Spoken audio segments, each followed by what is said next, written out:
Hi there, I'm Carolyn, Trichologist at Absolique. We're continuing on with some interesting stories for you and some results.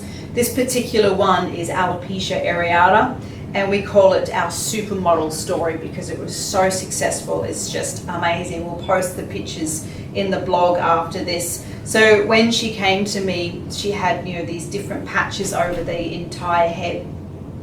And we found that it was active, meaning with the microscope we could see active exclamation mark hairs scattered diffusely all over the scalp. So we knew it could absolutely get worse. We looked at blood tests as well, and what we found is she had no iron, no vitamin D, she had low B12, she had a very stressful job. We talked about food, and the food was terrible. She was so deficient that her body was craving raw rice, so she was eating raw grain rice. There was nothing in her diet that was providing any nutrition to her body, but that was because of the deficiencies and the cravings. So it created this cycle, and one thing was feeding the other.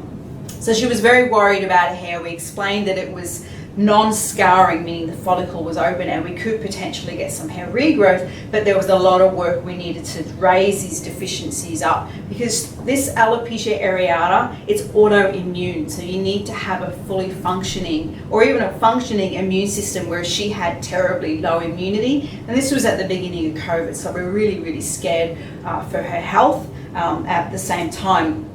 So we went in with a combination therapy to address the deficiencies. We had to work on her food. The nutrition program was a really big thing. It was probably the hardest thing, she said, to learn, but she really got into it, and we did some very basic topical treatments. Because when you have active alopecia, if the immune system is attacking, you cannot do anything that would be invasive and make the immune system think it wants to attack further. So we did some really simple things, and what we got was some stability, but we did lose more hair before we could come in and get the stability. Again, we need to work at a cellular level, and it takes about 4 months. So if you come and meet us, or when we talk to you, you have these problems, we need to work on fixing the problems first before some hair regrowth. So we did that, and we saw her every 4 months, and we could see with the blood test the levels were raising, we were getting safety, and we could actually see some hair regrowing. So we put in a little bit more treatment, and I was really happy to see. And I think it was about the 8-month mark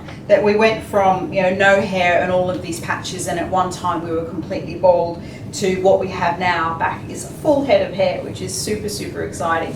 So with my clients, we generally keep checking in, and I checked in with her recently, and she just thought, my hair's back, I'm all good, life is good. The things had started to drop again, and patches had started to appear. So it's really super important, when you do have autoimmune conditions, that the little changes we make, you've got to keep them into your lifestyle to maintain the results, or things can fall off again. So that's what I'm here for, to help you provide or get a maintenance program as well as the results. So as always, I can help you anywhere in the world, particularly with autoimmune. There's so much to know about nutrition. So what you need to do is drop me an email. It's info@absolique.com.au.